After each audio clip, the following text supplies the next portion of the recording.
22 September আজ থেকেই নয়া জিএসটি হার দেশের প্রধানমন্ত্রী নরেন্দ্র মোদীর বড় উপহার। উৎসবের মরশুমে আজ জিএসটি উপহার প্রধানমন্ত্রীর। 15ই আগস্ট স্বাধীনতা দিবসের দিন লালকেল্লা থেকে ঘোষণা করেছিলেন, আর তারপর কার্যকর আজ 22 সেপ্টেম্বর।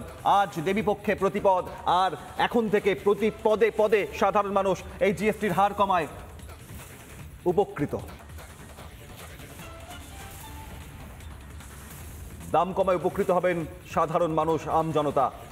বাটারের দাম 12% জিএসটি ছিল, হলো 5%। কমেছে তেল 12% থেকে 5%। দাম কমেছে চিজের, জিএসটির হার 12 থেকে কমে 5%। পনির 5% থেকে আর কোনো জিএসটি থাকছে না পনিরের ওপর। জাতীয় স্তরে দেশের প্রত্যেকটা মানুষের খুশির খবর। পাস্তা 12% থেকে 5%। জিএসটি আজ দেশ জুড়ে লাগু। দেশের প্রধানমন্ত্রী নরেন্দ্র মোদী জিএসটি लागू হওয়ার আগে ঠিক কি বলেছেন 20 সেপ্টেম্বর দেখুন। इस जीएसटी बचत उत्सव में आपकी बचत बढ़ेगी और आप अपनी पसंद की चीजों को और ज्यादा आसानी से खरीद पाएंगे। हमारे देश के गरीब, मध्यम वर्गीय लोग, सभी को ये बचत उत्सव का बहुत फायदा होगा। अब गरीब को, नियो मिडिल क्लास को, मिडिल क्लास को एक तरह से डबल बोनांजा मिल रहा है। जीएसटी कम होने से अब देश के नागरिकों के लिए अपने सपने पूरे करना और आसान होगा। উৎসবের মরশুমে আজ থেকে লাগু জিএসটির নতুন হার। দেশের প্রধানমন্ত্রীর সাধারণ মানুষকে বড় উপহার। সরাসরি আজ জিএসটি, নতুন জিএসটির হার চালু। সব মিলিয়ে মানুষ কতটা আনন্দে, খুশিতে উৎসবের মরশুমে আরো রঙিন। সরাসরি এই মুহূর্তে হাতিবাগান চত্বরে চলে যাব। পায়েল সহকর্মী রয়েছেন। পায়েল,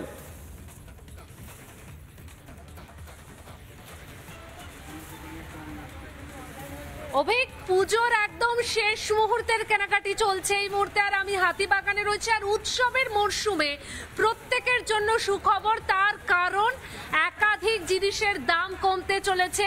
নয়া জিএসটি আজকে চালু হয়েছে, সেই কারণে 5% এবং 12% প্রত্যেকটি জিনিসের ওপর যে 4টি স্ল্যাব ছিল তার মধ্যে থেকে একদম বলা যেতে পারে এখন 2% কর লাগু হচ্ছে বিভিন্ন জিনিসের ওপর। এই মুহূর্তে আমি হাতিবাগানে রয়েছি। আপনি কেনাকাটি করতে এসেছেন। হ্যাঁ, নয়া জিএসটি চালু হয়েছে আজ থেকে, তো কি জিনিসের দাম কমছে, কি কেনাকাটি আরো বাড়বে? জিনিসের দাম তো অবশ্যই অনেক কমেছে, অনেক কিছু নিত্য প্রয়োজনীয় জিনিসের দাম কমেছে বলে তো খুবই ভালো লাগছে।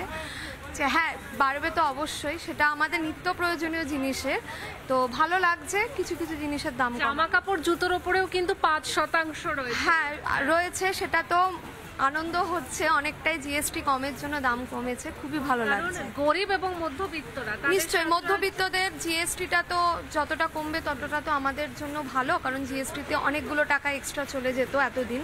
যা দাম তার এমআরপির থেকে বেশি অনেকটাই আমাদের দিতে হতো। সেই সূত্রে তো সত্যি কথা বলতে ভালোই লাগে। মানে যেখানে একটা কেনার কথা ছিল, তাহলে কি এবার সেখানে দুটো হবে?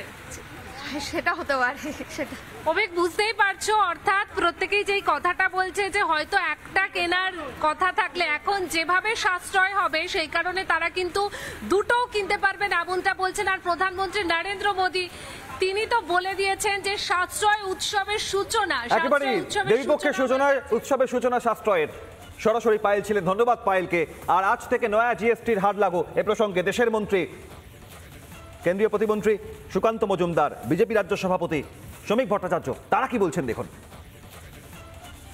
একদম ছোট মুদিখানার দোকান থেকে শুরু করে এই টু হুইলার পর্যন্ত সমস্ত জায়গাতেই মানুষ স্বতঃস্ফূর্তভাবে প্রধানমন্ত্রীকে অভিনন্দন জানাচ্ছেন, মানুষ খুশি। অর্থাৎ এবারের দুর্গাপুজোয় এটাই প্রধানমন্ত্রীর সবচেয়ে বড় উপহার। আমরা যারা বিজেপির সাংসদ আছি রাজ্যসভায় বা লোকসভায়, প্রত্যেকের নির্বাচনী কেন্দ্রে 22 তারিখ থেকে 27 তারিখ পর্যন্ত সকালে 1 ঘন্টা এবং বিকেলে 1 ঘন্টা আমরা এই প্রচার অভিযানে সামিল হব। বাঙালির উৎসবকে মাথায় রেখে মাননীয় প্রধানমন্ত্রী এই ডেট ঠিক করেছেন যে মাতৃপক্ষ শুরু হলেও মাতৃপক্ষের শুরুর পরদিন অর্থাৎ 21 তারিখে মহালয়া, 22 তারিখে মাননীয় প্রধানমন্ত্রী ডেট ঠিক করেছেন, প্রায় নিত্য প্রয়োজনীয় 150-র বেশি জিনিসের দাম আজকে থেকে কমে যাচ্ছে। পেন, খাতা, কলম যার উপরে আগে ট্যাক্স ছিল সেগুলো জিরো হয়ে যাচ্ছে। জিএসটির এই যে সংস্কার, এবার যে জিএসটি একদম কমিয়ে দেওয়া, লাইফ ইন্স্যুরেন্সের উপরে জিরো জিএসটি আনা, দুধের উপরে, পনিরের উপরে জিএসটি জিরো করে দেওয়া, এর ফলে সাধারণ মানুষের অত্যন্ত উপকার হবে। প্রচুর নিত্য প্রয়োজনীয় জিনিসের দাম কমবে এবং এটা পুজোর আগে বাঙালি সহ সমস্ত দেশবাসীকে মাননীয় প্রধানমন্ত্রীর উপহার। নানা ধরনের কন্টেন্ট দেখার জন্য লাইক করুন, শেয়ার করুন আমাদের ফেসবুক পেজ, সাবস্ক্রাইব করুন আমাদের ইউটিউব চ্যানেল। পাশাপাশি অন্যান্য ব্রেকিং নিউজের জন্য অবশ্যই চোখ রাখুন রিপাবলিক বাংলায়।